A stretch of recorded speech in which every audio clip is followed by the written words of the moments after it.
नमस्कार मंडळी, मी अध्याय 19वा वाचन घेते. तर मी वाचते, तुम्ही ऐका. श्रीपादराजम शरणम प्रपद्ये.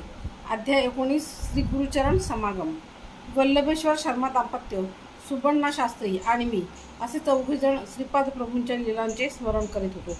त्याचवेळी त्यांच्या घरी एक दूरचा नातेवाईक लिंगण्णा शास्त्री आला. तो वेदशास्त्र पारंगत होता. लिंगण्णा शास्त्री म्हणाला, मी पित्याच्या तर्पणानिमित्त पादगया क्षेत्री पवित्र असलेल्या पिठिकापुरम क्षेत्रात आलो. माझे आजोबा कर्मठ ब्राह्मण होते. ते धनवान असले तरी स्वभावाने मितव्ययी होते. ते शास्त्रात सांगितल्याप्रमाणे संकटात असलेल्या लोकांना काही उपाय सांगून त्यांना आपलेसे करून घेत असत. पितृदेवतांना संतुष्ट करण्यासाठी भाविक लोक 10 प्रकारचे दान यथाशक्ती देत असत. परंतु माझे आजोबा अत्यंत थोड्या पैशात सर्व विधी आटोपून स्वतःचा अधिकाधिक फायदा होईल असे बघत. त्यांचा व्यवहार ब्राह्मण धर्माला साजेसा नव्हता. काही कालावधीनंतर वार्धक्याने त्यांचा मृत्यू झाला. माझे वडीलसुद्धा माझ्या आजोबांसारखेच होते. कालांतराने त्यांचासुद्धा मृत्यू झाला. मी मात्र शास्त्रानुसार आणि माझ्या सामर्थ्यानुसार पितृदेवतांचे श्राद्ध तर्पण आदी कर्म करीत असे. आमच्या घरी अकारण होणाऱ्या गृहकलहामुळे माझी मनःशांती नेहमीच भंग पावत असे. परमशांत स्वभावाचे माझे आत्ममित्र आमच्या घरात पाऊल टाकताच रौद्र रूप धारण करीत. याच वेळी माझी पत्नी रुसून आपल्या माहेरी गेली. माझा मुलगा मुलगी जावई या सर्वांनी माझा पदोपदी अपमान करून जीवन नकोसे केले होते. माझे जीवन नरकमय झाले होते. जीवनात धन असेल तर जीवन जगण्यात आनंद वाटतो, परंतु माझ्याकडे तर धन नव्हतेच. शिवाय गृहकलह या सर्वांना कंटाळून मी आत्महत्या करण्याचा विचार केला. परंतु मरणानंतर पिशाची योनी प्राप्त होण्याची भीती वाटत होती. माझ्या मृत्यूनंतर माझी शास्त्रोक्त पद्धतीने अंतक्रिया होणार नाही हे निश्चित होते. एके दिवशी मी गोशाळेतील सर्व साफसफाईचे काम आटोपून जेवणासाठी येऊन बसलो. त्या दिवशी सुनेने विटलेले अन्न वाढून दिले. त्याला वास येत होता. त्यात थोडे किडेसुद्धा दिसले. गोशाळेतील कामाने मी अत्यंत थकून गेलो होतो आणि भुकेने डोळ्यात आसवे येत होती. माझी स्थिती फारच दयनीय झाली होती. माझे आप्त, सखे, पुत्र, कांता, कन्या हे खरेच माझे आहेत का? हा सारा मायाजाल तर नाही ना? माझ्या मनात गोंधळ उडाला होता आणि विचारशक्ती कुंठित झाली होती. इतक्यात एका अवधूताने मला दर्शन दिले. करुणेचा महाप्रवाह त्यांच्या नेत्रातून उसळत होता. त्या करुणामृतीस पाहून मी लहान बालकासारखा त्याच्याकडे धावत गेलो. ही व्यक्ती माझ्या चिरपरिचयाची असल्यासारखी मला वाटले. मी त्या अवधूतांच्या दिव्यचरणांवर डोके ठेवून नतमस्तक झालो. ते दिव्यचरण मी हृदयात स्थापित केले. अवधूतांनी थाळीतील अन्नास्पर्श करून ते शुद्ध केले, परंतु ते विटके अन्न अदृश्य होऊन त्या ठिकाणी हलवा नावाचा गोड पदार्थ आला. त्या थाळीतील थोडा हलवा अवधूतांनी खाल्ला आणि उरलेला मला प्रसाद म्हणून दिला. तो मी अत्यंत आनंदाने खाऊन तृप्तीची ढेकर दिली. त्या प्रसादाच्या सेवनाने माझ्यात नवीन शक्तीचा संचार झाल्यासारखे वाटले. अवधूतांनी नंतर मला एक प्रहार दिली व ईशान्य दिशेस खोदण्यास सांगितले. बराच मोठा खड्डा झाला. त्यात 2 कुत्र्यांचे अस्थिपंजर देह दिसले. अवधूतांनी त्या खड्ड्यात तांदूळाची पेज टाकण्यास सांगितली. त्यांच्या आदेशानुसार मी त्यात पेज टाकून तो खड्डा बुजवून टाकला. त्यावर ते अवधूत म्हणाले, तुझी पिशाच्य बाधेपासून मुक्तता झाली आणि तुझ्या घराची आता स्थलशुद्धी झाली. आता तुला सर्व गोष्टी अनुकूल होतील. पादगयेप्रमाणे महिमा असलेल्या पिठिकापुरमहून तुला बोलावणे आले आहे. तू तात्काळ प्रवासाची तयारी कर. बाकी व्यवस्था मी पाहीन. आपण पिठिकापुरम येथे भेटू. अवधूतांच्या आदेशानुसार मी पिठिकापुरमला जाण्यास निघालो. घरी कोणाला सांगितले नाही. अगदी अंगावरील एका कपड्यानिशी निघालो. थोडे अंतर जाताच सायंकाळ झाली. एका आमराईत मी प्रवेश केला. तेथील यजमान नरसिंहप्पा याने माझे यथोचित स्वागत केले. खाण्यासाठी आंबे आणि इतर गोड फळे दिली. ती खाल्ल्याने माझी भूक शांत झाली. त्या आमराईच्या यजमानांच्या विनंतीनुसार मी रात्री तिथेच मुक्काम केला. सकाळी स्नान संध्यादी आटोपून पुढे जाण्यास निघालो तेव्हा नरसिंहप्पाने एका वस्त्रात मला आंबे बांधून दिले. अवधूतांनी सांगितल्याप्रमाणे माझी खाण्याची व राहण्याची उत्तम सोय झाली होती. त्या अवधूताच्या लीलेचे मोठे आश्चर्य वाटत होते. त्यानंतर तो नरसिंहप्पा मला म्हणाला, कालपासून माझ्या स्वप्नात एक अवधूत येत आहे. तो अवधूत मला म्हणाला, तुझ्याकडे उद्या एक सद्ब्राह्मण येईल.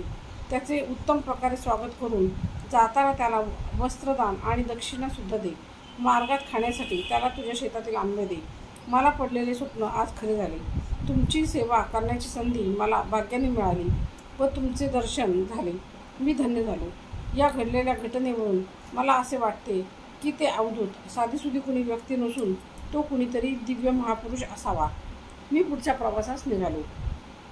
नवीन वस्त्र धारण करून वेद स्मरण करीत चालत असताना मला माझ्या देहात विद्युत प्रवाह जोरात होत असल्याचा अनुभव आला. त्या विद्युत प्रवाहाने मला एका अनामिक सुखाची अनुभूती होत होती. माझ्यासोबत एक पारंगत महापंडित चालत असल्याचा मला भास झाला. तो वेदातील सावित्री मंत्राचा उच्चार करीत होता. मी सुद्धा त्यांच्याबरोबर वेद म्हणत होतो. एवढ्यात तो म्हणाला, सावित्री वर्णन मुख्य मंत्र आहे. त्रेतायुगापासून भारद्वाज ऋषींनी सावित्री काटक यचन केले. ते सुद्धा पिठिकापुरम येथेच घडले. कधीतरी केलेले विधान असत्य होऊन पिठिकापुरम येथे श्री दत्तात्रेय प्रभू श्रीपाद श्री वल्लभांच्या रूपात अवतरित झाले आहेत. वेद हे अपौरुषेय आणि ईश्वरी निर्मित आहेत. वेद पठणाचा अधिकार ब्राह्मणांनाच आहे, परंतु वेदाध्ययन सर्व वर्णाच्या लोकांना करता येते. ब्राह्मण कृष्णाची भक्ती करीत, परंतु कृष्ण मात्र ब्राह्मणांचा सत्कार करून त्यांचे पाय धुवून ते पाणी आपल्या शिरावर प्रोक्षण करीत. तुला पिठिकापुरमहून बोलावणे आहे. तू किती भाग्यवान आहेस. तेव्हा मी म्हणालो, अहो महाराज, श्रीपाद श्री वल्लभ कोण आहेत, त्यांचा महिमा मला वर्णन करून सांगाल काय. अरे बाबा, श्रीपादांचे दर्शन सर्व पापांचे क्षालन करणारे असते. ते साक्षात दत्तात्रेय प्रभू आहेत. त्यांची जन्मभूमी पिठिकापुरम क्षेत्र आहे. पूर्वयुगात ज्या वेळी धर्माला ग्लानी आली त्यावेळी परमेश्वरांनी पृथ्वीवर मानवी अवतार घेऊन सज्जनांचे रक्षण आणि दुष्टांचे हनन केले. त्या काळी विष्णुदत्त आणि सुशीला हे एक पुण्यवान दाम्पत्य होते. सुशीला ही एक साध्वी स्त्री असून आपल्या पातिवृत्याने आणि साधना सामर्थ्याने ती सती अनुसये समान होती. विष्णुदत्त एक अत्यंत विद्वान आचारसंपन्न सच्छील ब्राह्मण होता. त्याने आपल्या साधनेने आणि विद्वत्तेने अत्री ऋषींप्रमाणे स्थान प्राप्त केले होते. या उभय दाम्पत्यांनी सती अनुसूया आणि अत्री मुनीबरोबर तादात्म्य स्थिती प्राप्त करून घेतली होती. ही स्थिती निराकार असून नेत्रांना अगोचर असते. तिचे वर्णन शब्दाने करता येत नाही. या स्थितीचा अनुभव मात्र घेता येतो. विष्णुदत्त आणि सुशीला पुढील जन्मात अप्पलराज शर्मा आणि सुमती राणी या रूपात ब्रह्मास आले.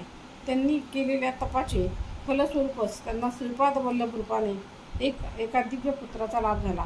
अप्पलराज हे भारद्वाज गोत्राचे आपस्तंभ शाखेचे कृष्ण यजुर्वेदी ब्राह्मण होते. पूर्वयुगात लाभद्र नावाचे एक वैश्य मुनी होते. ते श्री मातेच्या वासवी कन्यका अवतारात तिचे पिता भास्कराचार्य होते. श्रीपाद श्री वल्लभांच्या अवतारात सुमती महाराणीचे पिता होते. तू पिठिकापुरमला त्या महान पुरुषांचे दर्शन घेऊ शकशील. तुझे उत्तम आदरातिथ्य करून दक्षिणा वस्त्रदान दिलेला शेतकरी पूर्वजन्मात पिठिकापुरममधील व्यंकटप्पा श्रेष्ठी आणि त्यांचे वडील सुब्बरामय्या श्रेष्ठी यांच्या घरी सेवक होता. परमपवित्र अशा सुब्बरामय्या श्रेष्ठींच्या घरी सेवा करण्याने आणि ते पवित्र अन्न ग्रहण केल्याचे फलस्वरूप तो एक वतनदार होऊन सर्व सुखांचा लाभ घेत होता. पिठिकापुरममधील व्यंकटप्पा श्रेष्ठी नरसिंहवर्मा हे दोघे श्रीपाद प्रभूंना अत्यंत प्रिय होते. त्यांना श्रीपाद प्रभूंच्या वात्सल्य भक्तीचा लाभ झाला होता. कर्मबंधन हे सर्व बंधनात अत्यंत क्लिष्ट बंधन आहे. यज्ञ करताना चुकून जरी पवमान घट फुटला तर यज्ञ करणारा ब्राह्मण शिर फुटून तात्काळ मृत्युमुखी पडतो असे शास्त्रवचन आहे. परंतु सध्याच्या काळात पवमान घट फुटला तरी यज्ञ करणाऱ्या ब्राह्मणास काही होत नाही. याचे कारण काय, असा प्रश्न श्रीपाद प्रभूंना शिष्यांनी विचारला. तसेच वेदशास्त्रात सांगितलेल्या यज्ञ फलस्वरूप शुभ घटना घडतात, परंतु अशुभ घटना मात्र घडत नाहीत. याचे कारण काय. श्रीपाद प्रभू म्हणाले, पुत्रा, सध्याच्या काळात यज्ञ संपन्न करताना विद्युत पदार्थ जितके प्राणघातक नसतात तितके प्राणघातक नसतात. यज्ञ करणारे पुरोहित उत्तम साधक असावे लागतात. त्यांच्याजवळ योगाग्नी भरपूर प्रमाणात असावा लागतो.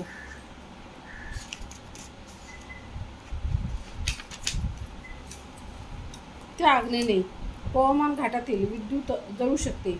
महायोग्य असणाऱ्या पुरोहिताने शास्त्र विधीपूर्वक यज्ञ केल्यास त्याचे चांगले फळ मिळून विश्वाचे कल्याण होते. परंतु असे न घडल्यास यज्ञाची प्रक्रिया घडते, परंतु वेदशास्त्रोक्त फळ मात्र मिळत नाही. यज्ञाग्नी कर्मात देण्यात येणारी दक्षिणा ₹16, 116, 1116 अशा संख्येतच दिली जाते. यात सुद्धा रहस्य दडलेले आहे. गोत्र हे पितृसंबंधित असते. हे सृष्टीच्या अंतापर्यंत बदलत नाही. धर्म हा 7 पुरुषांमध्ये फिरत असतो. सपिंड हे मातेशी संबंधित असते. विवाहयोग्य मुलगा आणि धन ही 2 उत्तम कर्माची फळे आहेत. स्त्री ही अग्निरूप असते. ती प्रकृतीत आवश्यकच असते.